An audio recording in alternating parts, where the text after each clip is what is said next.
আসসালামু আলাইকুম। গল্পগাথা চ্যানেলের পক্ষ থেকে আপনাদের সকলকে স্বাগতম। আজ আমি আপনাদের পড়ে শোনাব সমরেশ মজুমদারের আটকুঠুরি নয় দরজা গল্পটির ষষ্ঠ পর্ব।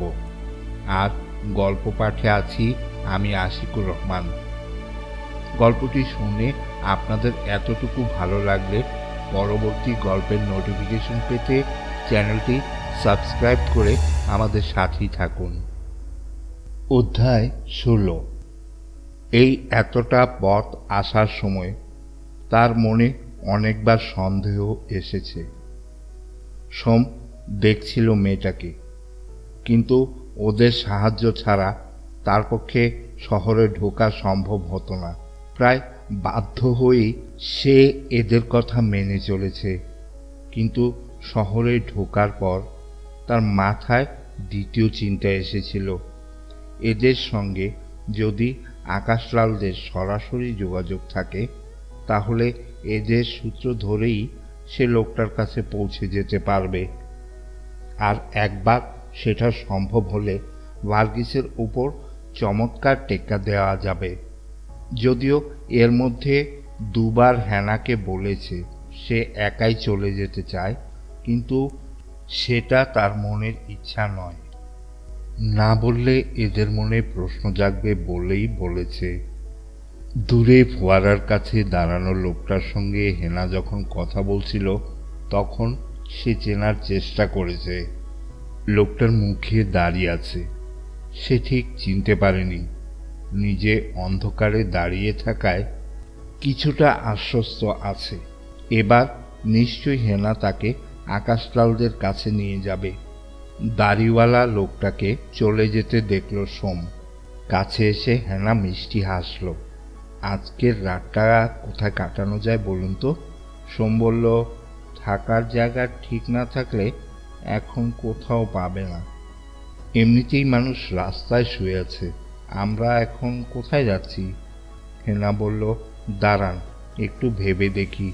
তারপর দ্বিতীয় পুরুষকে ইশারায় খানিকটা সরিয়ে নিয়ে এসে বলল, আমরা কবরখানার দিকে যাচ্ছি, ওকে সরাতে হবে। তুমি এমনভাবে ফলো করো যাতে ও সন্দেহ না করে। লোকটা মাথা নেড়ে ভিড়ের মধ্যে মিশে যেতে হেনা ফিরে এলো সোমের কাছে। ওকে কাটিয়ে দিলাম, যত ঝামেলা। ওর বলার মধ্যে এমন একটা সুর ছিল যা সোমকে বিস্মিত এবং পুলকিত করল। মেয়েটা নেতানো সুন্দরী নয়, ধারালো রুক্ষতা ওর স্বভাবে। তার নিজের যথেষ্ট বয়স হওয়া সত্ত্বেও এমন মেয়ের প্রতি আকৃষ্ট না হয়ে থাকা যায় না। ওর ভাবভঙ্গিতে এতক্ষণ পরে কিছুটা প্রশ্রয়ের ইঙ্গিত পাওয়া যাচ্ছে। হেনা বলল, আমরা এখানে সারা রাত দাঁড়িয়ে থাকবো নাকি? নিশ্চয়ই না, নিশ্চয়ই না, কিন্তু কোথায় যাওয়া যায়? সোম বিড়বিড় করল। আচ্ছা, এখানকার কবরখানাটা কত দূরে? কবরখানা কেন বলো তো? আমার এক মামা থাকেন ওখানে। একলা মানুষ, বিরাট বাড়ি, গেলে খুশি হবে। যাবেন? যাওয়া যেতে পারে। হেনার পেছন পেছন হাঁটা শুরু করল সোম। এই মামাটি আকাশলাল নয় তো? সে কি করবে? আগে থেকে ভার্গিসকে খবর পাঠালে বোকা বনতে কতক্ষণ। আকাশলাল তাকে দেখলেই চিনতে পারবে, আর তখনই একটা হেস্তনেস্ত করতে হবে। এখন অনেক রাত, মেয়েটা কি এত রাত্রে আকাশলালকে জাগাবে, নাকি ভোর অবধি একসঙ্গে কাটিয়ে তারপর মামার কাছে নিয়ে যাবে? মামা চমৎকার অভিনয় করছে মেয়েটা। কিন্তু ফোয়ারার পাশে দাঁড়ানো লোকটার সঙ্গে দেখা করার পর থেকেই ওর স্বভাবটা বদলে গেল। এইটাই সন্দেহজনক। যেতে যেতে হেনা শব্দ করে হাসল। আপনার কি হাঁটতে অসুবিধে হচ্ছে? না, কেন বলো তো? পিছিয়ে পড়ছেন, দেখে তো মনে হয় এখনো যুবক আছেন। ও তাই? এই দেখো, পাশে এসে গেছি। এবার বাঁদিকে যেতে হবে। পুলিশ ভ্যান আসছে, দাঁড়িয়ে পড়ুন থামটার আড়ালে। সোম দেখল একটা ভ্যান খুব ধীরে ধীরে রাস্তা দিয়ে এগিয়ে আসছে। ওরা দেখলেই চিনতে পারবে এবং তাহলে রক্ষা নেই। সে থামটার পাশে দাঁড়িয়ে পড়ল। হেনাও। হেনা বলল, যদি কিছু জিজ্ঞাসা করে আমি কথা বলবো। বলবো আপনি আমার স্বামী। বলতে পারি? হ্যাঁ হ্যাঁ, সোম নিঃশ্বাস ফেলল। অবশ্য আমার কোনো স্বামী নেই, মানে বিয়েই হয়নি, প্রেমিকও জোটেনি, এমন কপাল। আচ্ছা, আপনার কোনো প্রেমিকা আছে? চাপা হাসল হেনা। গলা শুকিয়ে কাঠ। ভ্যানটা হাত কয়েক দূরে এসে পড়েছে। সোম নিঃশব্দে মাথা নেড়ে না বলল। হেনা ফিসফিস করল, আপনার বুকে আওয়াজ হচ্ছে কেন? কই না তো। হ্যাঁ, আমি শুনতে পাচ্ছি। হেনা ঘনিষ্ঠ হলো। ভ্যানটা দাঁড়িয়ে পড়েছে খানিকটা গিয়ে। এখনো কেউ লাফিয়ে নামেনি ওটা থেকে। একদিন আগেও ভ্যানগুলো তার ইঙ্গিতে চলাফেরা করত, আর আজ সোম মাথা নাড়ল। এই তো জীবন। অন্ধকার ফুটপাতে খামের আড়ালে দাঁড়িয়ে সে মেয়েটা শরীরের স্পর্শ পাচ্ছিল, কিন্তু আরামটা উপভোগের সময় এখন নয়। হেনা বলল, আপনার বুকে ড্রাম বাজছে। দেখব বলে একটা হাত সোমের জামার মধ্যে ঢুকিয়ে দিল। গেঞ্জির উপর দিয়ে সাপের মতো হাতটা বুকের কাছে উঠে আসছিল। হায়, এটা যদি রাজপথ না হতো এবং ওই ভ্যানটা যদি ওখানে দাঁড়িয়ে না থাকতো। সোমের সমস্ত শরীরে কাঁটা ফুটল। সে চোখ বন্ধ করল এবং তখনই তার বা বুকের উপরে পিঁপড়ের কামড়ের মতো একটা যন্ত্রণা টের পেল। মেয়েটার সঙ্গে সঙ্গে তার হাত সরিয়ে নিয়েছে। নিজের বুকটা চেপে ধরল সোম। যন্ত্রণাটা আর পিঁপড়ার কামড়ের মতো নেই। তার বুক মুচড়ে উঠেছে, নিঃশ্বাস নিতে কষ্ট হচ্ছে। মুখ থেকে একটা গঙ্গানি ছিটকে উঠতেই সে ঝাপসা চোখে দেখল হেনা সরে যাচ্ছে দ্রুত পায়ে। প্রচণ্ড চিৎকার করে সোম টলতে টলতে রাস্তায় আছাড় খেয়ে পড়ল। ভ্যানটা তখন আবারও এগোতে যাচ্ছিল। সামনে বসা একজন সার্জেন্ট চিৎকারটা শুনে পেছনে তাকালো। তার নির্দেশে দুজন সেপাই দ্রুত নেমে গেল সোমের শরীরের দিকে। একজন ফিরে এলো প্রায় সঙ্গে সঙ্গেই। সাব, এসি সাহেব। এসি সাহেব?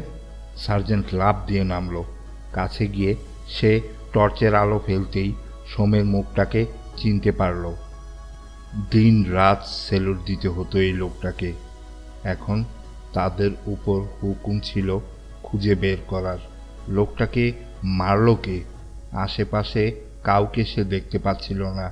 শরীরে রক্তপাতের কোনো চিহ্ন নেই। নিচে রাস্তায় ফুটপাতে সার্জেন্ট টর্চের আলো ফেলল এবং তখনই একটা কিছু চকচক করে উঠতেই সে ঝুঁকে পড়ল। ছোট্ট 1/2 ইঞ্চি কাচের সিরিঞ্জ, মুখে আরও ছোট সুচ লাগানো। রুমালে বস্তুটাকে তুলে নিয়ে সে ভ্যানের কাছে চলে এসে ওয়্যারলেস চালু করল। Headquarters? Yes, calling from number 21। সিপির সঙ্গে কথা বলতে চাই, খুব জরুরি, আর্জেন্ট। সার্জেন্ট অধৈর্য হয়ে পড়েছিল। মিনিট খানেক বাদে সে সোজা হয়ে দাঁড়ালো। Yes sir. I am sorry sir, একটু আগে 3 নম্বর রাস্তায় আমাদের এক্স এসি মিস্টার সোম মারা গিয়েছেন। মনে হচ্ছে ওর শরীরে বিষ ঢুকিয়ে দেওয়া হয়েছে। না স্যার, একটা সিরিঞ্জ। উনি অবশ্য আত্মহত্যা করে থাকতে পারেন। হ্যাঁ? ও ঠিক আছে স্যার। ওকে ওকে স্যার। রিসিভার রেখে দিয়ে রুমাল থেকে সিরিঞ্জের অবশিষ্টাংশ রাস্তায় ফেলে জুতো দিয়ে মারিয়ে গুঁড়ো করে ফেলল সার্জেন্ট। তারপর রাত্রের নির্জনতাকে খান খান করে গুলি করল মৃত সোমের শরীরে। শরীরটা একটু কাঁপল মাত্র। সে সেপাইকে হুকুম করল, ডেড বডি তুলে নিয়ে এসো। সিপি বলেছেন ওকে আকাশদলরা গুলি করে মেরেছে। মনে রেখো বন্ধুরা, আজ রাতে আরও কয়েকজন মানুষ নির্ঘুম ছিল। ধবধবে শ্বেতপাথরের এই ঘরটার একটা দিকে কাচের দেয়াল, যার ভেতর দিয়ে রাতের আকাশটাকে স্পষ্ট দেখা যায়। অনেক তারা সেখানে। ঘরে হালকা নীল আলো জ্বলছিল। পাশাপাশি বসে থাকা তিনজন মানুষের মুখ স্পষ্ট বোঝা যাচ্ছিল না। তাদের উল্টো দিকে সুবেশ এক প্রৌঢ় কিছুটা নার্ভাস ভঙ্গিতে কথা বলছিলেন। বলতে বলতে তিনি বুঝতে পারছিলেন তার সামনে বসা তিনজন শ্রোতার কানে তেমনভাবে ঢুকছে না। এটা বোঝামাত্র তার গলার স্বর নিচুতে নামল। দুটো প্রশ্নের জবাব আপনার কাছে চাই মিনিস্টার। প্রৌঢ় কথা শেষ করা মাত্র শ্রোতাদের একজন পরিষ্কার গলায় বললেন, বাবু বসন্তলালের হত্যাকারীকে এখনো কেন ধরা হয়নি? মিনিস্টার অথবা প্রৌঢ় লোকটি জবাব দিলেন, সিপি বলেছেন বাবু বসন্তলালকে আকাশলালরাই খুন করেছে। এটা করে ও আমাদের শাসাতে চেয়েছে। অ্যাসিস্ট্যান্ট কমিশনার সোমকে কে হত্যা করেছে? এক্ষেত্রেও হত্যাকারী আকাশলাল। আমরা প্রমাণ চাই। স্যার, প্রমাণ খুঁজে পাওয়া প্রায় অসম্ভব। একজন বহুদূরে বাংলোয় কফিনে পড়েছিলেন, আরেকজনকে মাঝরাত্রে রাজপথে গুলিবিদ্ধ অবস্থায় পাওয়া গিয়েছে। শ্রোতাদের দ্বিতীয়জন গলা পরিষ্কার করে নিলেন, আমরা কোন মূর্খদের নিয়ে বাস করছি? সোমকে খুঁজে বের করতে নির্দেশ দেওয়া হতে আপনি বলেছিলেন প্রথম সুযোগেই সে শহরের বাইরে চলে গিয়েছে। শহরের কোথাও তাকে খুঁজে পাওয়া যায়নি। তাহলে ওর শরীর শহরের রাস্তায় পাওয়া গেল কি করে? এটা আমিও বুঝতে পারছি না।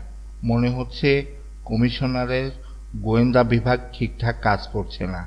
আমাকে একটু সময় দিন, মিনিস্টার অনুরোধ করলেন।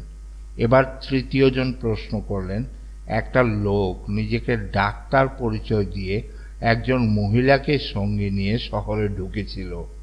এই লোকটাই বাবু বসন্তলালের বাংলোতে গিয়েছিলেন। কমিশনার ওকে তুলে নেওয়ার পর ওর গাড়ি কে জ্বালালো? কমিশনার যে কারণে ওকে ছেড়ে দিয়েছিলেন তা কোনো কাজেই লাগেনি।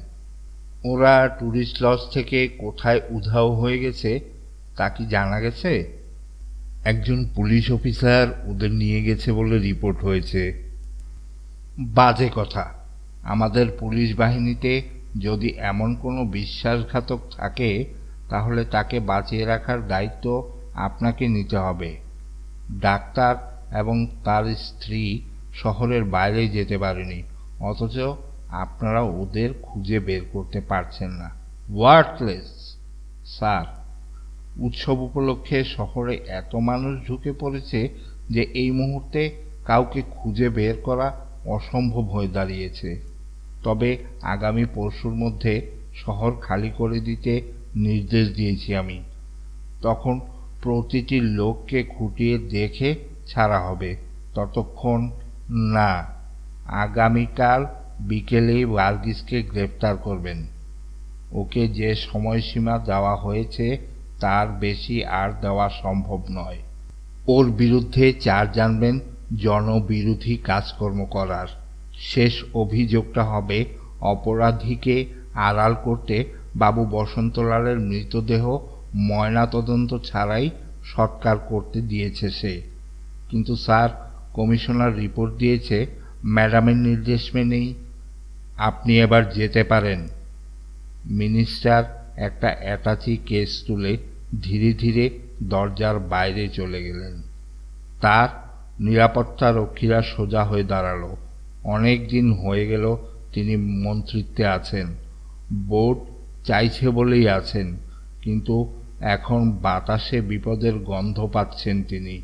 যেভাবে আগামীকাল ভার্গিসকে গ্রেফতার করা হবে সেইভাবেই তাকেও সরিয়ে দেওয়া স্বাভাবিক ব্যাপার। মনে মনে প্রচণ্ড ক্ষেপে গেলেন তিনি ভার্গিসের ওপর। লোকটা সত্যিকারের অপদার্থ। যেসব পুরুষের মহিলাদের ওপর বিন্দুমাত্র আসক্তি থাকে না তাদের মস্তিষ্ক কখনোই প্রাপ্তবয়স্ক হয় না।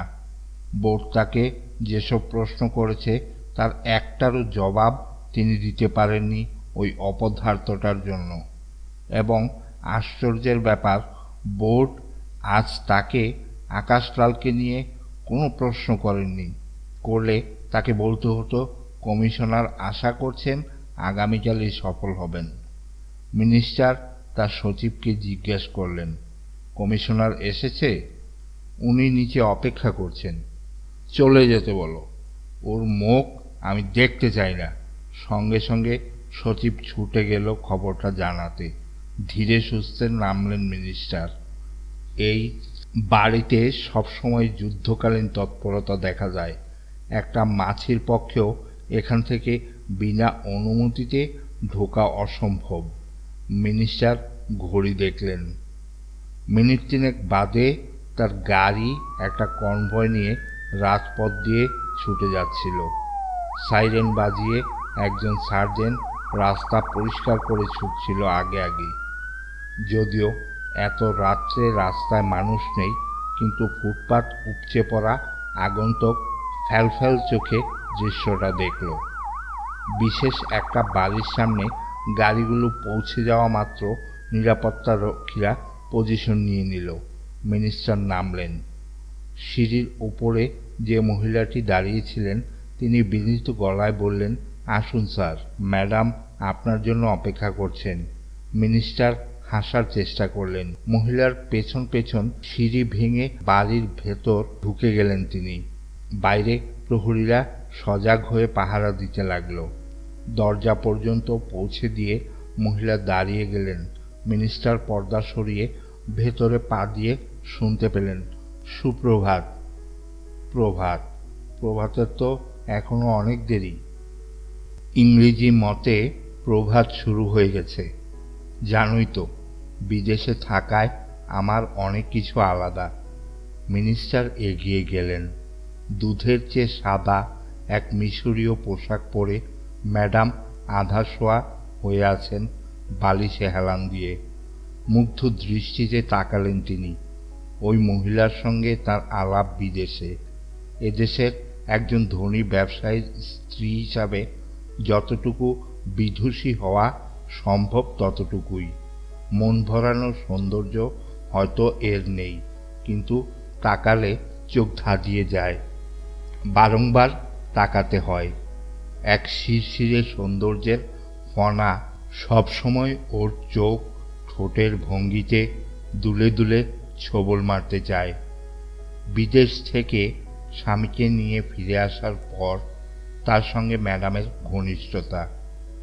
এখানকার উপরমহলের সঙ্গে তিনি ওদের আলাপ করিয়ে দেবার কিছুদিনের মধ্যেই স্বামী মারা যান, কিন্তু তাতে বিন্দুমাত্র দমে যাননি ভদ্রমহিলা। উঠতে উঠতে এ রাজ্যের অন্যতম মানুষের ভূমিকায় পৌঁছে গিয়েছেন। মিনিস্টার জানেন ম্যাডাম অকৃতজ্ঞ নন। তার আজকের যা কিছু উন্নতি তা এই ভদ্রমহিলার জন্যে। এককালের ঘনিষ্ঠতা এখনো তাকে এই বাড়িতে আসার অধিকার দিচ্ছে, কিন্তু তিনি জানেন সম্পর্কটা আর সেই জায়গায় আটকে নেই। ম্যাডামকে তার অনুগ্রহের উপর নির্ভর করতে হয় না। এ রাজ্যের যাবতীয় ব্যবসা বাণিজ্য ম্যাডামের নিয়ন্ত্রণ ছাড়া পরিচালিত হতে পারে না। অবশ্য সেসব ব্যবসা বিদেশ কেন্দ্রিক এবং সরকারি অনুমতি সাপেক্ষ ব্যাপার। লোকে ম্যাডামকে আড়ালে ম্যাডাম 10% বলে ডাকে। ওই ভ্যাট না দিলে রাজ্য থেকে কোনো বৈদেশিক বাণিজ্য করা সম্ভব নয়। তার সঙ্গে এখন ওর সম্পর্ক কী ধরনের মিনিস্টার নিজেই ঠিক বুঝেন না। খুব সমস্যায় না পড়লে এত রাত্রে এখানে আসতে না। হ্যাঁ, সমস্যা খুবই। ভার্গিস আমাকে ডোবালো। যারা আমলা এবং পুলিশের উপর নির্ভর করে প্রশাসন চালায় তাদের পরিণতি জানা। মানলাম, কিন্তু এছাড়া আমার সামনে কোনো পথ খোলা ছিল? তোমার কথা মতো ভার্গিস বাবু বসন্তলালের মৃতদেহ ময়নাতদন্ত করায়নি বলে বোর্ড খুশি নয়। খুব স্বাভাবিক, ময়নাতদন্ত করাটা আইনসঙ্গত ব্যাপার। করলে জানা যেত ওকে গুলিবিদ্ধ করার আগে কড়া ঘুমের ওষুধ দেওয়া হয়েছিল। ম্যাডাম স্বাভাবিক গলায় বললেন, ঘুমের ওষুধ দেওয়া হয়েছিল? মিনিস্টার হতভম্ব। তুমি কি করে জানলে? আমি তোমার মতো কান দিয়ে দেখি না, তাই তুমি চাওনি পোস্টমর্টম হোক। হলে ব্যাপারটা জানা যেত। খবরটা গোপন রেখে তোমার কি লাভ? আমি তোমাকে কিছুতেই বুঝতে পারি না। ম্যাডাম হাসলেন। আমিও পারি না। তোমার সেই সমস্যাটা কি? মিনিস্টার এক মুহূর্তে ভাবলেন। তাকে এখনো বসতে বলেননি ম্যাডাম, অথচ কয়েক বছর আগে তার অগাধ অধিকার ছিল এই বিছানায়। তিনি বললেন, আমি তোমার কাছে সাহায্য চাইতে এসেছি। তুমি আমাকে পথ বলে দাও। কিসের পথ? আমি মুক্তি পেতে চাই, সসম্মানে। আমাকে ছুঁড়ে ফেলার আগে আমি চলে যেতে চাই। সে কি? এত ক্ষমতা তোমার! এ রাজ্যের শিশুরাও তোমার কথা ভয়ে ভয়ে শুনে। প্লিজ, ওই পুতুলের ভূমিকা আমার সহ্য হচ্ছে না। বোর্ডের কোনো কাজই আমি ঠিকঠাক করতে পারছি না। আজ ভার্গিস আছে বলে সব দায় তার ওপর চাপছে। আগামীকাল বিকালে ভার্গিস চলে গেলে বন্দুকের নল আমার দিকে ঘুরে আসবে।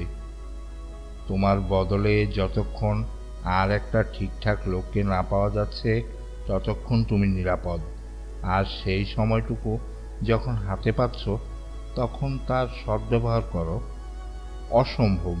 প্রথম কথা, আমাদের অর্থনৈতিক কাঠামো বলতে এখন কিছুই নেই। বাবু বসন্তলাল আমাকে স্তোকবাক্য দিত, পুরো দেশটা বৈদেশিক ধারের উপর দাঁড়িয়ে আছে। এই মুহূর্তে যদি আরবের 2 শেখ তাদের সব ডলার ফেরত চায়, তাহলে আমরা কোথায় দাঁড়াবো? আর আমি যত ধার নেওয়া কমানোর প্রস্তাব দিচ্ছি, তত বোর্ড সেটাকে বাতিল করছে। দেশের মানুষকে যদি অবাধ বাণিজ্য করার অধিকার না দেওয়া হয়, যদি ক্ষুদ্র শিল্পে উৎসাহ না দেওয়া হয়, তাহলে রপ্তানি করার মতো কোনো জিনিসই থাকবে না আমাদের হাতে। দ্বিতীয়ত, আকাশলাল। ক্রমশ আমার মনে একটা ধারণা তৈরি হচ্ছে যে আমাদের মধ্যে কেউ আকাশলালকে শেল্টার দিচ্ছে। যে দিচ্ছে সে আমাদের থেকেও শক্তিমান। এখনো পর্যন্ত আমি ওই লোকটাকে সব কাজকর্ম বন্ধ রাখতে বাধ্য করেছি, কিন্তু যে কোনো মুহূর্তেই তো বিস্ফোরণ হতে পারে। আকাশলাল ধরা পড়লে তোমার এই চিন্তা দূর হবে? ধরা পড়বে? হায়, আমিও এই আশার কথা বোর্ডকে বলে এলাম। আগামীকাল লোকটা নাকি ভার্গিসকে ফোন করবে। ভার্গিস বাহিনীকে অ্যালার্ট করেছে, ফোন করা মাত্র সেই টেলিফোনের কাছে যেন পৌঁছে যায় লোক। কিন্তু আকাশলাল কেন ফোন করবে তা মাথামোটাটা জানে না। আগামীকাল উৎসব, লক্ষ লক্ষ মানুষের ভিড়ে দিনটাকে কেন ও বেছে নিল ফোন করার জন্য? হ্যাঁ, এটা একটা পয়েন্ট। কিন্তু তুমি কি করতে চাও? আগামীকাল বিকালে আমি পদত্যাগপত্র দেব। তুমি বোর্ডকে দিয়ে সেটা অ্যাপ্রুভ করিয়ে নিবে। অবশ্য তার আগেই আমি মিনিস্টার থেমে গেলেন। কোথাও পালিয়ে গিয়ে তুমি নিস্তার পাবে না। ম্যাডাম নেমে দাঁড়ালেন বিছানা থেকে। বোর্ড যা চাইছে তাই মন দিয়ে করা ছাড়া তোমার কোনো উপায় নেই। ম্যাডাম, আমি তোমার কাছে সাহায্য চাইছি। ম্যাডাম হাসলেন। আমি দুঃখিত। এই সুন্দর ছোট্ট পাহাড়ি শহরটাকে আমি বড় ভালোবেসে ফেলেছি। দেখছো না, ইউরোপ আমেরিকা ছেড়ে এখানে পড়ে আছি আমি। লোকে বলতো আমি আমার স্বামীর টানে এসেছি এখানে, কিন্তু তিনি তো চলেই গেলেন। বাবু বসন্তলালকে আমি পুরুষ মানুষ হিসাবে খুব পছন্দ করতাম। টাকা ছিল বটে লোকটার, কিন্তু রুচিও ছিল। কিন্তু যেই তার মনে হলো এই দেশটা থেকে তিনি কিছুই পাবেন না, অমনি তাকেও চলে যেতে হলো। তোমার সঙ্গেও আমি ঘনিষ্ঠ ছিলাম, কিন্তু এখন বোর্ড যা চাইছে সেটাই আমার ইচ্ছা। তার মানে? মিনিস্টার চিৎকার করে উঠলেন। এখনো পর্যন্ত সবকিছু তোমার অধিকারে আছে। রাত অনেক হয়েছে, এবার ফিরে গিয়ে বিশ্রাম নাও। ম্যাডাম ধীরে ধীরে পাশের দরজা দিয়ে ভেতরে চলে গেলেন। মিনিস্টার কয়েক মুহূর্ত চুপচাপ দাঁড়িয়ে রইলেন। সম্পর্ক পাল্টাতে পাল্টাতে যখন শীতল থেকে শীতলতর হয়ে যায়, তখন যে পক্ষ দুঃখ পায় সে কি মূর্খ? অধ্যায় 17। গত রাত্রে বিছানায় শুয়ে থাকতে পারেনি ভার্গিস। অন্ধকার থাকতেই উঠে এসে বসেছিল নিজের চেয়ারে। এখন ভোর। এখন এই বিশাল পুলিশ হেডকোয়ার্টার্স শব্দহীন। এত বড় অফিস ঘরে তিনি একা। জানালার বাইরে পৃথিবীটা ধীরে ধীরে রং পাল্টালো। একটা দিন আসছে, হয়তো শেষ দিন তার ক্ষেত্রে। এই দিনটার মোকাবেলা তিনি কিভাবে করবেন সেটাই স্থির করতে হবে। আজ যদি আকাশলালকে ধরা সম্ভব না হয়, তাহলে তাকে চলে যেতে হবে। মিনিস্টার তার পক্ষে কথা বলবেন না। এই চলে যাওয়া মানে সোমের যে কুঠুরিতে যাওয়ার কথা ছিল সেই মাটির তলায় নির্বাসিত হওয়া। ভার্গিস নড়ে চড়ে বসলেন। পায়ের তলায় শিরশির করে উঠলেও তিনি চোয়াল শক্ত করলেন না। চুপচাপ তিনি দুর্ভাগ্যকে মেনে নেবেন না। এতকাল যে বিশ্বস্ততার সঙ্গে কর্তব্য করে গেছেন, তার মূল্য কেউ যদি এভাবে দেয় তা মানতে পারেন না তিনি। গত রাত্রে দুটো ঘটনা ঘটেছে। সোমের মৃতদেহ পাওয়া গিয়েছে। যে সার্জেন্ট তাকে খবর দিয়েছিল সে তারই নির্দেশে গুলি করেছে সোমের মৃতদেহে। তিনি যে নির্দেশ দিয়েছেন তার কোনো রেকর্ড নেই। মৃতদেহ নিয়ে আসা মাত্র পোস্টমর্টম করতে পাঠিয়েছিলেন তিনি। তার রিপোর্ট আজ সকাল 6টায় পাওয়ার কথা। এই পোস্টমর্টেম করার আদেশ ওই সার্জেন্ট জানে না। তার কারণ প্রায় তখনই লোকটাকে ভ্যান সমেত পাঠিয়েছেন বাবু বসন্তলালের বাংলোয়। পোস্টমর্টেমে যদি জানা যায় গুলি ছোড়া হয়েছিল অন্য কারণে সোমের মৃত্যুর পরে, তাহলে সার্জেন্টার 12টা চিরকালের জন্য বেজে যাবে। মাঝে মাঝে তিনি যে কোন দৈবিক ক্ষমতায় ভবিষ্যৎ দেখতে পান তা নিজেই জানেন না। সোম বিপ্লবীদের গুলিতে নিহত হয়েছে এমন একটা প্রচার করার কথা ভেবেছিলেন। এক্ষেত্রে পোস্টমর্টেম করানোর কোনো বাসনাই ছিল না। ঠিক তখনই দ্বিতীয় খবরটা এলো, বাবু বসন্তলালের বাংলোর চৌকিদারকে পাওয়া গেছে। লোকটা নাকি স্বাভাবিক নেই। ঘটনার পরেই সে ইন্ডিয়া পালিয়ে গিয়েছিল নির্দেশ মতো, কিন্তু বিবেক দংশনের কারণে সে আবার ফিরে এসেছে। শহরে ঢুকতে চেয়েছে ম্যাডামের সঙ্গে দেখা করবে বলে। লোকটাকে চেকপোস্টের আগেই বাস থেকে নামিয়ে নেওয়া হয়েছে। ভার্গিস সোমের মৃতদেহের আবিষ্কারক সার্জেন্টকে পাঠিয়েছেন লোকটাকে জেরা করার জন্য। ওকে যেন বাবু বসন্তলালের বাংলোতে নিয়ে গিয়ে জেরা করা হয় এমন নির্দেশ দিয়েছেন। লোকটা বাবু বসন্তলালের মৃত্যুর হদিশ দিতে পারবে এই অবধি ঠিক ছিল। ম্যাডামের সঙ্গে দেখা করার পাগলামো ভার্গিসকে সতর্ক করেছিল। খুব বড় একটা সাপ ঝোলা থেকে বেরিয়ে আসবে এবং তিনি যদি সেই সাপটাকে ঠিকঠাক মতো ব্যবহার করতে পারেন, তাহলে তার বিরুদ্ধে এগিয়ে আসা অস্ত্রগুলো মোকাবেলা করা সহজ হবে। ব্যাপারটাকে যথেষ্ট গোপন রাখার চেষ্টা করেছেন ভার্গিস। মিনিস্টারকেও তিনি জানাননি। যদি কোনো সাপ সত্যি বের হয়, তাহলে সেটা বের করার দায় চাপবে ওই সার্জেন্টের উপর। লোকটার নাম সহজেই খরচের খাতায় উঠে যাবে। ঘড়ি দেখলেন তিনি। সকাল 9টা বাজতে এখনো অনেক দেরি। সার্জেন্ট গভীর রাত্রে চলে যাওয়ার পর আর রিপোর্ট করেনি। এই রিপোর্ট পাওয়া খুব জরুরি। ঠিক কাটায় কাটায় 6টায় একটা প্রাথমিক পোস্টমর্টেম রিপোর্ট পেলেন তিনি। সোমের শরীরে ভয়ঙ্কর একটা বিষ পাওয়া গিয়েছে, যা তার শ্বাসযন্ত্র রুদ্ধ করেছিল। গুলি করা হয়েছিল তার কিছু পরেই। আরও বিস্তারিত রিপোর্ট পাওয়া যাবে পরের রিপোর্টে। এইটুকুই দরকার ছিল। বিশেষ টেলিফোন তুললেন ভার্গিস। সাড়া পেতেই তার কণ্ঠস্বর আপনা থেকেই নেমে গেল। স্যার, কাল রাত্রে সোমের মৃত্যু গুলিতে হয়নি। হোয়াট? মিনিস্টারের চিৎকার কানে এলো। পোস্টমর্টেম বলছে ওর শরীরে বিষ পাওয়া গেছে, গুলি পরে করা হয়েছে। আশ্চর্য, আপনারা আরম্ভ করেছেন কি? সার্জেন্ট বলেছিল গুলিতে মারা গিয়েছে। আগে হ্যাঁ, ওর রিভলভার আর গুলি পেলেই বোঝা যাবে ও সেটা ব্যবহার করেছে কিনা। হয়তো কৃতিত্ব নেবার আশায় মৃতদেহে গুলি করে খবরটা দিয়েছে। কিন্তু ও কি বলেছে ওর গুলিতেই মারা গিয়েছে সোম? না, তা বলেনি। তাহলে কৃতিত্ব নিচ্ছে কি করে? লোকটাকে এখনই ডাকুন। যদি আপনার অনুমান সত্যি হয় তাহলে মিথ্যেবাদীটাকে চরম শাস্তি দিন। ঠিক আছে স্যার, ও এনকোয়ারি থেকে ফিরে এলেই ব্যবস্থা নিচ্ছি। ভার্গিস। হঠাৎ মিনিস্টারের গলা বদলে গেল। Yes sir.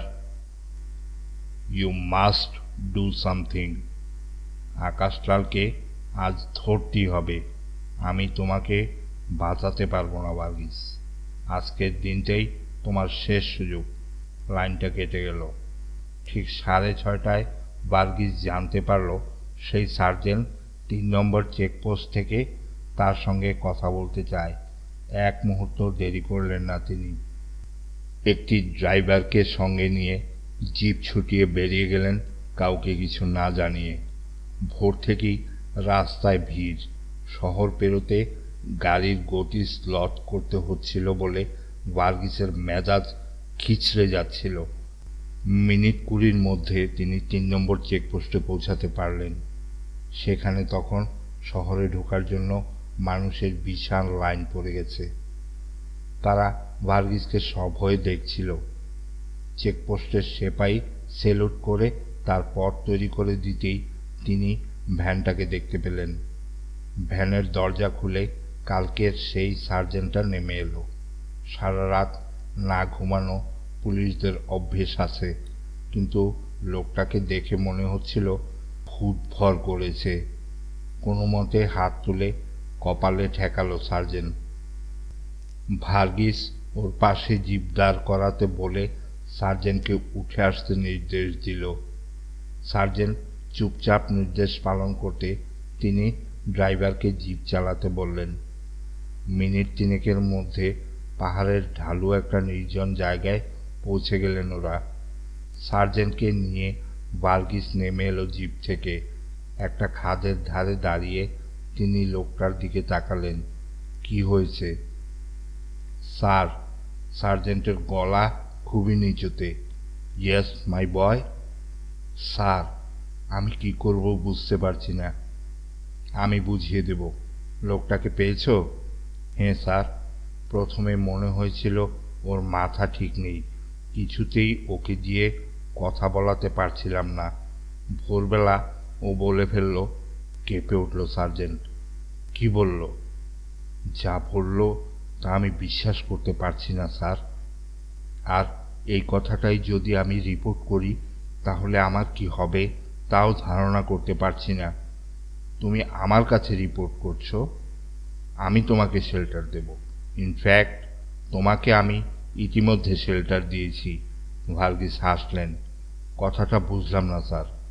সোমের বডি পোস্টমর্টম করে বোঝা গেছে ওর মৃত্যু কোনো একটা বিষে হয়েছিল। গুলি লেগেছে তার পরে, আর গুলিটা পুলিশের রিভলভারের, এবং তোমাকে গুলি ছুটতে দেখেছে কয়েকজন সেপাই। একটা ডেড বডিকে তুমি কেন গুলি করবে তা মিনিস্টার বুঝতে পারছিলেন না। রহস্যটা উনি উদ্ধার করতে বলেছেন। ভার্গিস আবার হাসলেন। সার্জেন্ট চিৎকার করে উঠল, স্যার, আপনি একই কথা বলছেন। মিনিস্টার আমাকে বলেছেন, কিন্তু তোমার নার্ভাস হবার দরকার নেই। ওকে যা বোঝাবার আমি বুঝিয়েছি। আমার কথা যারা শোনে তাদের আমি বিপদে ফেলি না। এখন বলো, লোকটা কি বলেছে? ভার্গিস পকেট থেকে চুরুট বের করলেন। বাবু বসন্তলালকে খুন করা হয়েছে, কাপা গলায় বলল সার্জেন্ট। খবরটা তুমি কি আগে জানতে না? চোরট ধরালেন ভার্গিস। কিন্তু কে খুন করেছে জানেন? কে? ওই চৌকিদারটা স্বীকার করেছে। হ্যাঁ, বিবেকের কামড়ে অস্থির হয়ে যাচ্ছিল লোকটা। ম্যাডামের সঙ্গে দেখা করতে যাচ্ছিল কেন? স্যার, ও বলছে ম্যাডামই ওকে বাধ্য করেছে বাবু বসন্তলালকে। সার্জেন্ট বাক্য শেষ করতে পারল না। ভার্গিস অনুভব করলেন তার সারা শরীরে মনে অজস্র কদম ফুল ফুটে উঠল। এইরকম একটা অস্ত্রের কথা কল্পনা করেছিলেন তিনি। চট করে সামলে নিয়ে বললেন, তুমি যা বলছো তা নিশ্চয়ই দায়িত্ব নিয়ে বলছো? নিজের ভবিষ্যতের কথা ভাবছো? স্যার, লোকটা কোকিয়ে উঠলেন। ঠিক আছে, আর কে কে জেনেছে ব্যাপারটা? আর কেউ নয়, কাউকে বলিনি। ওকে আলাদা জেরা করেছিলাম। লোকটা এখন কোথায়? ভ্যানে বসে আছে। ওই বাংলোয় কোনো পাহারা আছে? না স্যার। তুমি লোকটাকে নিয়ে একা ওই বাংলোয় ফিরে যাও, আর কাউকে বলে যাওয়ার দরকার নেই। চৌকিদারকে বাঁচিয়ে রাখতে হবে তোমাকে যে করেই হোক, নইলে তোমাকে আমি বাঁচাতে পারবো না। ও যেন না পালায় অথবা মারা না যায়। কেউ যেন তোমাদের না দেখে। ঠিক সময়ে আমি তোমার সঙ্গে যোগাযোগ করব। Good luck. ভার্গিস জিপের দিকে এগিয়ে গেলেন। ঠিক 9টা বাজতে কয়েক মিনিট আগে ভার্গিস নিজের চেয়ারে আরাম করে বসে চুরুট খাচ্ছিলেন। একটু পরেই টেলিফোনটা বাজার কথা, আর এখন তার লোক শহরের সর্বত্র এই ফোনটা কোথেকে আসছে তা ধরার জন্য উদগ্রীব। সকাল সবসময় চমৎকার। ঝকঝকে একটা আস্ত রোদের দিনের শুরুটা যেমন সুন্দর, তেমনি এটুলির মতো মেঘেদের দখলে থাকা আকাশ নিয়ে আসা সকালটাও আকাশকালের একই রকম লাগে। হাজার হোক, সকাল মানে একটা গোটা রাতের শেষ। জানালায় দাঁড়িয়ে নাক টেনে বুকে বাতাস ভরল আকাশলাল, এবং সেটা করতে একটু চিনচিনে ব্যথা তৈরি হয়ে আস্তে আস্তে মিলিয়ে গেল। ঢোক গিলল সে। ডাক্তার বলেছে এখন কোনো রকম চাপ বুকে দেওয়া চলবে না। তার বুকের ভেতরটায় অপারেশনের পরে প্রাকৃতিক নিয়মগুলোকে খর্ব করা হয়েছে। যা ছিল না, কারো থাকে না, তা বসানো হয়েছে। এই সকালেই আকাশলালের স্নান এবং দাড়ি কামানো শেষ। এখন শরীরটা আবার বেশ চাঙ্গা লাগছে। অপারেশনের পরে এমনটা কখনো বোধ হয়নি। ঈশ্বরকে ধন্যবাদ, অন্তত আজকের দিনে তিনি এইটুকু অনুগ্রহ করলেন। ঈশ্বরে অবিশ্বাস নেই আকাশলালের, কিন্তু তাকে অবলম্বন সে করে না। এই কারণে বাল্যকালে গুরুজনদের সঙ্গে তার বিরোধ হতো। গির্জায় গিয়ে প্রার্থনা না করলে ঈশ্বর শুনতে পাবেন না বলে যারা মনে করেন, তারা ঈশ্বরের ক্ষমতাকে ছোট করে দেখেন। আমি একজন মুসলমান অথবা খ্রিস্টান কিংবা হিন্দু হতে পারি জন্মসূত্রে, কিন্তু ঈশ্বরের কোনো জাত নেই। তিনি যদি সর্বশক্তিমান এবং পরম করুণাময় হন, তাহলে তাকে কোনো বাঁধনে বেঁধে রাখা যায় না। এসব কথার প্রতিবাদ কেউ করত না, কিন্তু শুনতে ভালোবাসত না। নিজেকে একটি মানুষ বলে ভাবাটাই আকাশলালের পছন্দ, আর এই কারণেই মুসলমান অথবা হিন্দুদের সঙ্গে মিশে যেতে কোনো কালেই তার অসুবিধে হতো না। এই রাজ্যে যে কোনো মানুষের পেছনে একটা কাহিনী আছে, হয় সেটা তোষামোদি করে আত্মরক্ষা, নয় অত্যাচারিত হয়ে প্রায় সর্বস্ব ক্ষয়ের। দ্বিতীয় শ্রেণীর মানুষরাই যখন শতকরা ৯৯, তখন তাদের প্রত্যেকের বুকে আগুন চাপা আছে। আকাশলাল বারংবার চেষ্টা করেছে সেই আগুনটাকে খুঁচিয়ে দাউ দাউ করে তুলতে। অনেকটা এগিয়েও সে এখনো সফল হয়নি। তার কারণ সাধারণ মানুষের ভয়জনিত মানসিক জড়তার জন্যে। তারা তাকে দেখলে উদ্বুদ্ধ হয়, তার কথা শুনতে চায়। এই মুহূর্তে যদি দেশে গোপন ব্যালটে ভোট নেওয়া হয়, তাহলে আকাশলালের কাছাকাছি কেউ আসতে পারবে না। কথাটা শাসক শ্রেণী জানে বলেই তাকে ধরার জন্য এত ব্যস্ততা। ওদের হাত থেকে বাঁচার জন্য নিজেকে লুকিয়ে রাখা মানে আরেক ধরনের আত্মহনন। শেষ পর্যন্ত একটা ঝুঁকি নিতে চলেছে সে। প্রত্যেক মানুষকেই একবার মরে যেতে হয়ই। দুর্ভাগ্য যদি আসে, তাহলে সেই মৃত্যুটা না হয় একবারই হলো। জানলা থেকে সরে আসতেই সে দেখল হায়দার ঘরে ঢুকেছে। সুপ্রভাত হায়দার, নতুন কোনো খবর? সুপ্রভাত। না, নতুন খবর নয়। ভার্গিস ইতিমধ্যে ঘোষণা করে দিয়েছে আমাদের হাতেই সোম মারা গিয়েছে। তবে কিভাবে মরেছে তা বলেনি। তুমি তো তৈরি হয়ে গেছো। হায়দার খুব স্বচ্ছন্দ হয়ে কথাগুলো বলল না। হ্যাঁ, আমি তৈরি। ডাক্তার কোথায়? আমাদের হাতে এখনো অনেক সময় আছে। আকাশলাল ঘড়ি দেখল। সত্যি তাই। সে চেয়ারে বসল। তারপর জিজ্ঞাসা করল, ডেভিড এবং ত্রিভুবন কোথায়? আমার কিছু আলোচনা আছে। বলতে না বলতেই ওই দুইজন ঘরে ঢুকল। আকাশলাল ওদের দেখল। তারপর ত্রিভুবনকে জিজ্ঞাসা করল, হেনা কি গ্রামে ফিরে গেছে? ত্রিভুবন মাথা নাড়ল। না, আজ ও এখানেই থেকে আপনাকে সাহায্য করবে। ওকে আমার হয়ে ধন্যবাদ দিও। নতুন কোনো খবর? ডেভিড জবাব দিল, কাল যে সার্জেন্ট সোমের মৃতদেহে গুলি ছুঁড়েছিল, তাকে রাত্রেই শহরের বাইরে পাঠিয়ে দিয়েছে ভার্গিস। আজ সকাল পর্যন্ত সে ফিরে আসেনি। আর একটা ইন্টারেস্টিং খবর হলো, ভার্গিসকে একটু আগে শুধু ড্রাইভারকে সঙ্গে নিয়ে শহরের বাইরে যেতে দেখা গেছে। আমাদের বন্ধুরা নজর রাখছে। শুধু ড্রাইভারকে নিয়ে এত বড় ঝুঁকি নেওয়ার কারণ? আকাশলালকে চিন্তিত দেখালো। সেটাই বোঝা যাচ্ছে না। খবর নাও, আজ ভার্গিস টেলিফোনের সামনে থেকে কিছুতেই নড়বে না। অন্তত ওর মতো মানুষের নড়া উচিত নয়। সেটা না করে ও যখন শহরের বাইরে গিয়েছে, তখন নিশ্চয়ই আরও জরুরি কোনো ঘটনা ঘটেছে। আকাশলাল নিঃশ্বাস নিল। একটু তাড়াতাড়ি কথা বললে বুকে চাপ বোধ হয়। একটু সময় নিয়ে সে বলল, আমার চিন্তা হচ্ছে ৯টার সময় ভার্গিস না থাকলে আমাদের সমস্ত পরিকল্পনাই ব্যর্থ হয়ে যাবে। না, যেখানেই যাক, লোকটা ৯টার আগে ঠিক ফিরে আসবে। ওকে আসতেই হবে, কিন্তু কোথায় যেতে পারে আজকের দিনে? তিনজন কথা বলল না।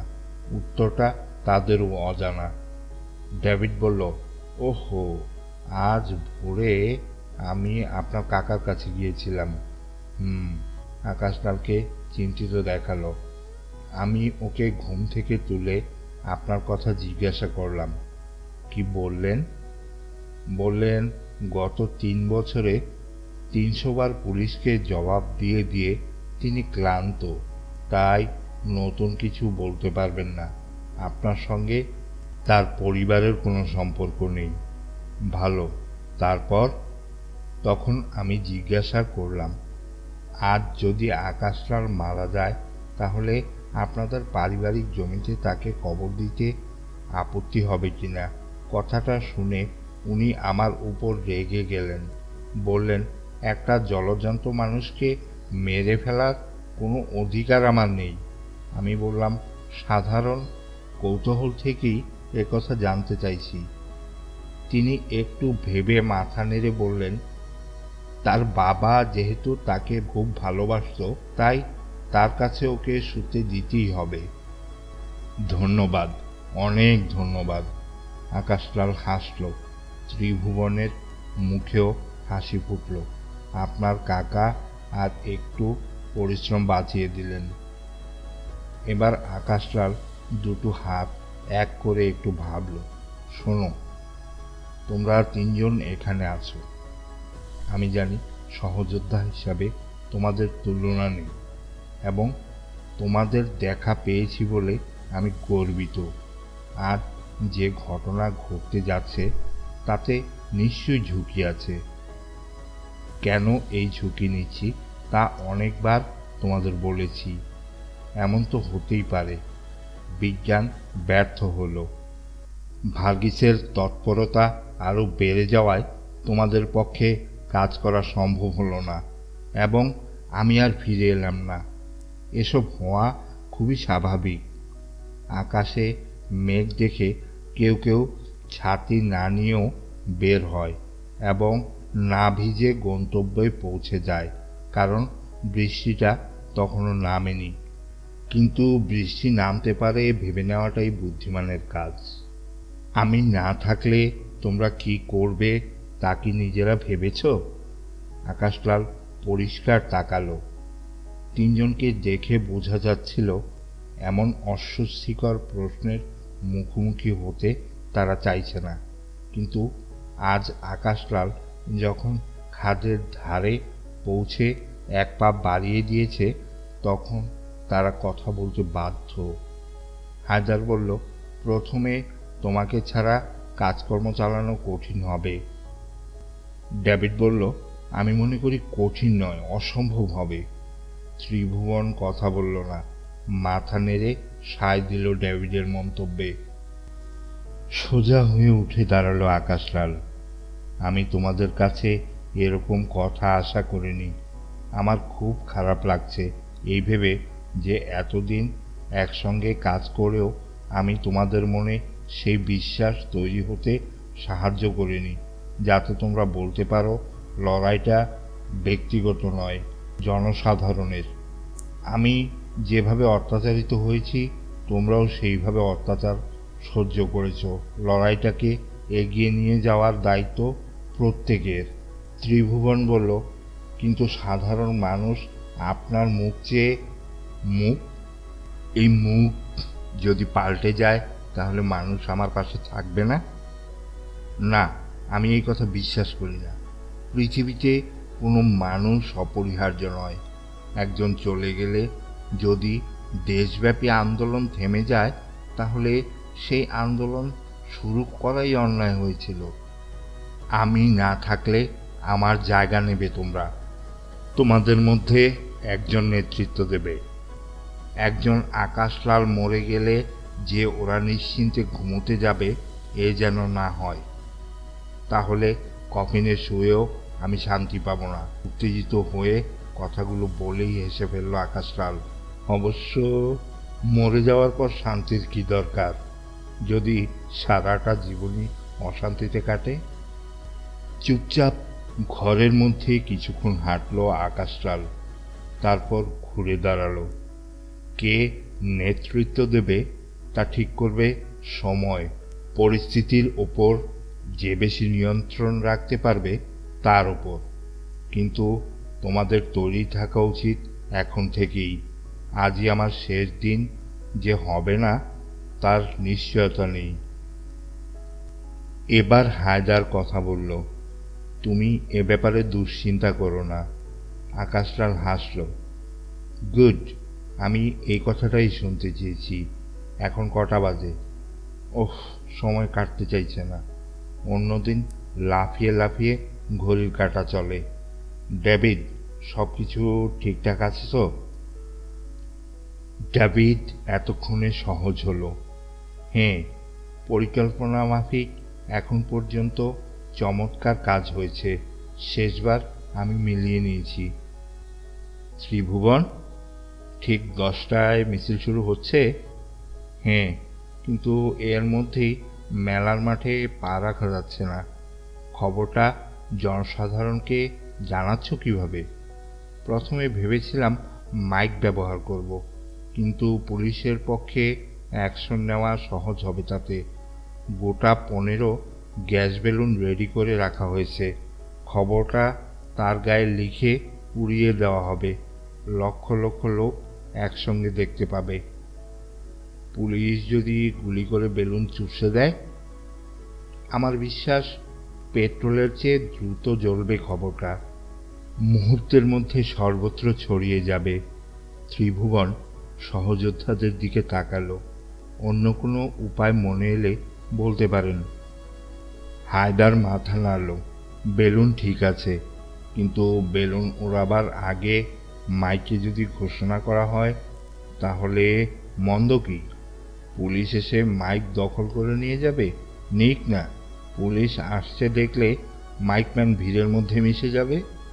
আকাশলালকে এখন অনেকটা নিশ্চিন্ত দেখাচ্ছিল।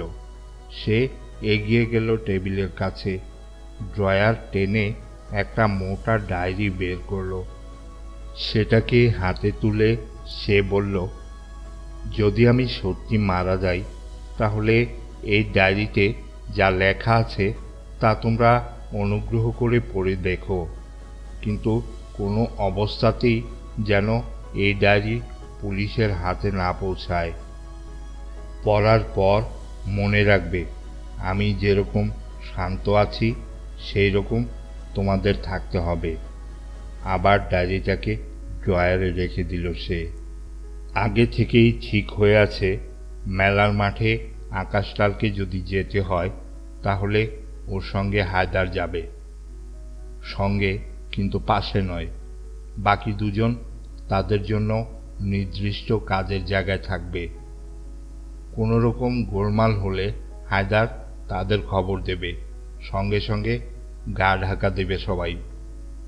সেই সব গোপন আস্তানা এখন থেকেই ঠিক করা আছে। অধ্যায় 18। সকাল 8টায় বৃদ্ধ ডাক্তারকে এই ঘরে নিয়ে আসা হলো। ভদ্রলোককে দেখেই মনে হলো তিনি গত রাত্রে এক ফোঁটা ঘুমোতে পারেননি। আকাশলাল বলল, সুপ্রভাত ডাক্তার। সুপ্রভাত। ভদ্রলোক এক দৃষ্টিতে আকাশলালকে দেখছিলেন। আপনি কি সুস্থ নন ডাক্তার? অসুস্থ? আমি? হায় ভগবান, কে কাকে বলছে? আপনি কেমন আছেন? আজ আমি খুব ভালো আছি, একদম তাজা। শুয়ে পড়ুন। অতএব আকাশলালকে শুতে হলো। বৃদ্ধ যখন তাকে পরীক্ষা করছিলেন, তখন তার মনে হলো মানুষটি কবে যে একটু একটু করে বদলে গেলেন সে নিজেই বুঝতে পারেনি। যখন ওকে প্রায় জোর করে নিয়ে আসা হয়েছিল, তখন যে চেহারা, তার সঙ্গে এখন কোনো মিল নেই। ওর মতো একজন পণ্ডিত ব্যক্তি এই যে প্রায় বন্দি জীবনযাপন করতে বাধ্য হচ্ছেন, তা কি কোনো ইতিহাসে লেখা থাকবে? আর এখানে নিয়ে আসা তো চট করে হয়নি। দিনের পর দিন লোক পাঠিয়ে ওকে একটা ব্যাপারে আগ্রহী করে তুলতে হয়েছিল আকাশলালকে। প্রেশার নর্মাল নেই, থাকার কথাও নয়। বুকের চাপটা কীরকম আছে? নেই। মিথ্যে কথা বলবেন না। জোরে নিঃশ্বাস নিলে সামান্য লাগে। বৃদ্ধ ডাক্তার সামান্য সরে একটা চেয়ারে বসে পাকা চুলে আঙ্গুল বোলালেন। যে জন্য এত সব, তা আজকের দিনটার জন্য না? হ্যাঁ ডাক্তার, আপনি অর্ধেক কাজ করেছেন, বাকিটার জন্য আমি আপনার উপর নির্ভরশীল। সব কিছু ঠিকঠাক চললেও আপনার হাতেই আমার ফিরে আসা নির্ভর করছে। আকাশলাল খুব হালকা গলায় কথাগুলো বলল। ডাক্তার মাথা নাড়লেন। আমি যা করেছি এবং করব তার উপর আমার কোনো হাত নেই। আমি আপনাকে অনেকবার বলেছি, এটা এমন একটা এক্সপেরিমেন্ট যার মূল্য হলো জীবন। আজ থেকে 10 বছর আগে হলেও আমি এই প্রস্তাবে রাজি হতাম না, কিন্তু আমি কি এখনো রাজি? আপনি আমাকে বাধ্য করেছেন কাজটা করতে। আকাশলাল হাসল। ডাক্তার, আপনি সেই সব ধনীদের গল্প শুনেছেন? কাদের গল্প? যাদের প্রচুর টাকা আছে অথচ মৃত্যু নিশ্চিত। যে অসুখে তারা ভুগছে তার কোনো ওষুধ এখনকার বিজ্ঞানী আবিষ্কার করতে পারেনি। মৃত্যু অবশ্যম্ভাবী জেনে নিজের শরীরকে বাঁচিয়ে রেখেছে বিজ্ঞানসম্মত উপায়ে টাইম ক্যাপসুলে। মৃতপ্রায় শুয়ে আছে মাটির নিচে শীতাতপ নিয়ন্ত্রিত ঘরে। যদি কখনো বিজ্ঞান সেই রোগের ওষুধ বের করতে পারে তাহলে... ডাক্তার হাত তুলে আকাশলালকে থামালেন। আপনি গল্প বললেন, এখনো আমি এটাকে গল্প বললে খুশি হতাম। বিজ্ঞান সব করতে পারে। এখন যা পারছে না আগামীকাল পারবে। কিন্তু ধরা যাক 80 বছর পরে ওই শরীরটাকে বের করে এনে রিভার্স প্রক্রিয়ায় তার প্রাণস্পন্দন জাগ্রত করে ওই নতুন ওষুধ প্রয়োগ করে যদি রোগমুক্ত করা সম্ভব হয়, তাহলে লাভ কি? ওই মানুষটি তখন কার জন্যে, কি জন্যে বাঁচবে? আর কতদিন সেই বাঁচা সে উপভোগ করবে? পাগল! তবু আপনার ক্ষেত্রে আমি রাজি হয়ে গেলাম অন্য কারণে। কি কারণে ডাক্তার? এতদিন আমি রোগীর চিকিৎসা করতাম প্রথাগত উপায়ে। যা শিখেছি, অভিজ্ঞতা যা দিয়েছে তাই প্রয়োগ করতাম। মানুষের কষ্ট যাতে দূর হয় তার জন্যে ওষুধ দিতাম অথবা অস্ত্র ধরতাম।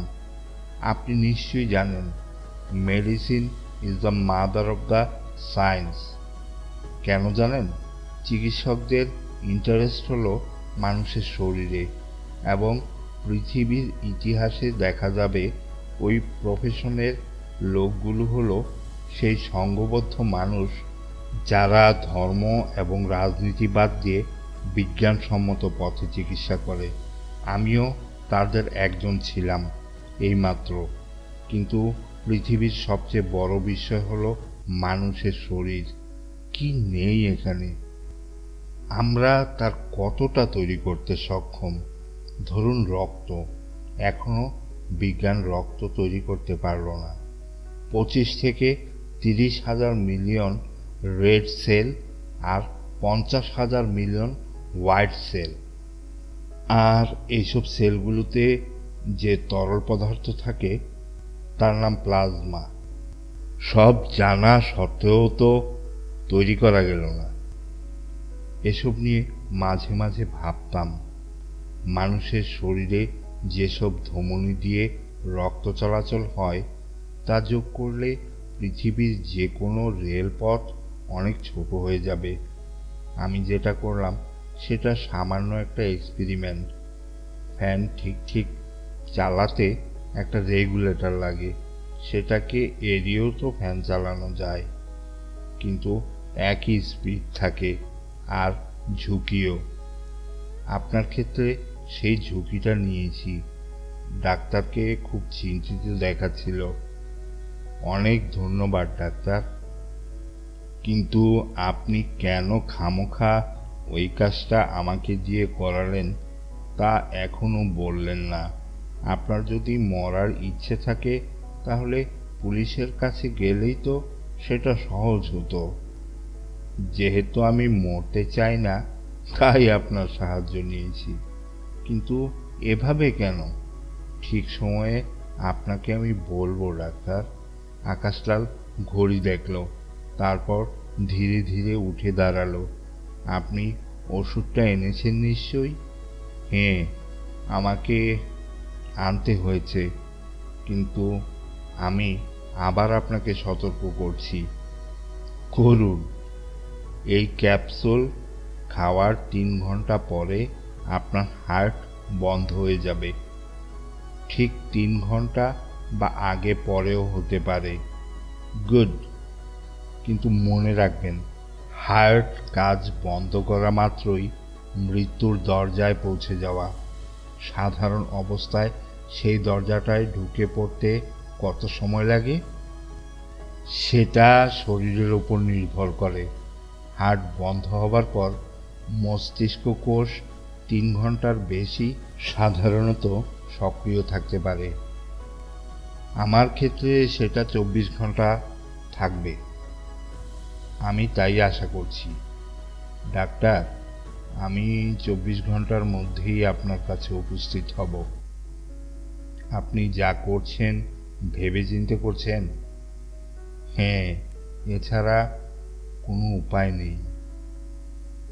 তাহলে একটা অনুরোধ করব, আপনার যদি ফিরে আসা সম্ভব না হয় তাহলে এদের বলে যান আমাকে মুক্তি দিতে।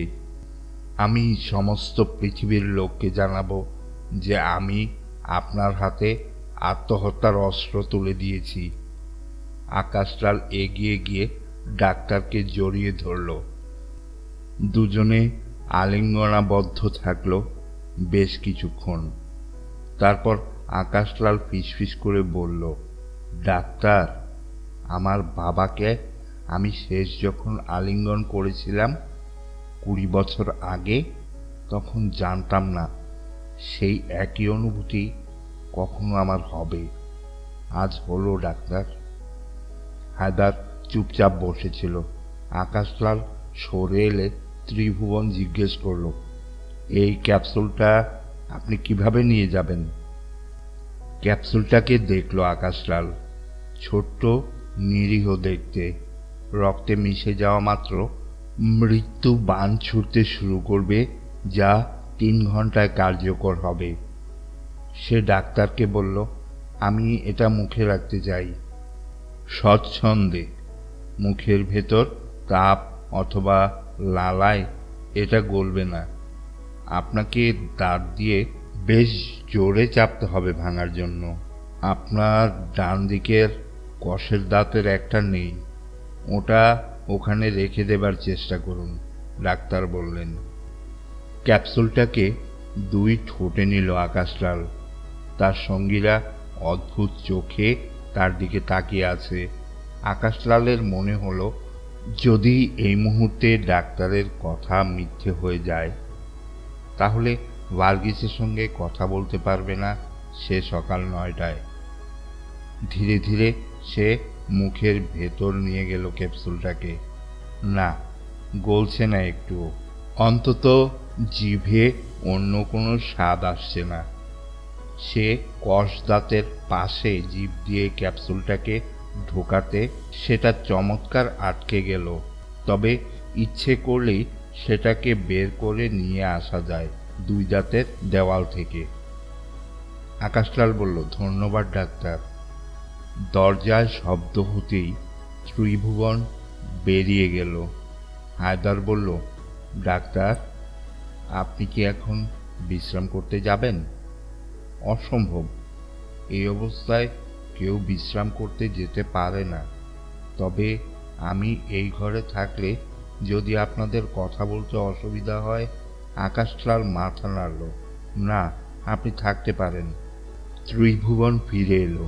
একটু আগে ভার্গিসকে হেডকোয়ার্টার্সে ফিরে আসতে দেখা গিয়েছে। সে আর তার ড্রাইভার ছিল জিপে। কোথায় গিয়েছিল? কার সঙ্গে দেখা করেছিল? আকাশলাল জিজ্ঞাসা করল। এখনো জানা যায়নি। সেই সার্জেন্টটার খবর পেলে? না। উফ, আমার মনে হচ্ছে ওই সার্জেন্টটার সঙ্গে ভার্গিসের কিছু একটা হয়েছে। হয়তো লোকটাকে সে মেরেই ফেলেছে। ত্রিভুবন, তুমি নিজে দেখো কোন চেকপোস্টে ওদের দেখা গেছে। ত্রিভুবন মাথা নেড়ে বেরিয়ে গেল। আকাশলাল ঘড়ি দেখল। 9টা বাজতে আর 15 মিনিট বাকি। সে বলল, ক্যাসেটটা নাও। হায়দার ক্যাসেটটা নিল। মাথা নেড়ে বেরিয়ে গেল ঘর থেকে। মিনিট 5 পরে আধা কিলোমিটার দূরে একটা পাবলিক টেলিফোন বুথের সামনে হায়দার বাইক থেকে নামল। বুথের সামনে তাদের লোক পাহারায় ছিল। মাথা নেড়ে বুথের ভেতর ঢুকে টেপ রেকর্ডারটা বের করলো হায়দার। ইতিমধ্যেই ওর মধ্যে ক্যাসেট ঢুকানো হয়ে গেছে। সে ঠিক 9টায় ভার্গিসের নাম্বারগুলো ঘোরাতে লাগলো। কয়েক মুহূর্ত রিং হতেই ভার্গিসের হুঙ্কার শোনা গেল। হ্যালো। রেকর্ডের বোতাম টিপল হায়দার। সঙ্গে সঙ্গে আকাশলালের গলা শোনা গেল। ভার্গিস, আমি তোমার সঙ্গে আলোচনা করতে চাই। আজ ঠিক 12টার সময় মেলার মাঠের মাঝখানে আমার জন্য তুমি অপেক্ষা করবে। আমি অস্ত্রহীন হয়ে যাব। তোমার লোক যদি আলোচনার আগে আমাকে গুলি করে তাহলে আমার লোকও তোমাকে তৎক্ষণাৎ মেরে ফেলবে। আমি আত্মসমর্পণ করছি এবং সেটা বন্ধুভাবেই হোক। আকাশলাল। আটকুঠুরি 9 দরজা গল্পটির 6ঠ পর্ব এখানেই শেষ হলো।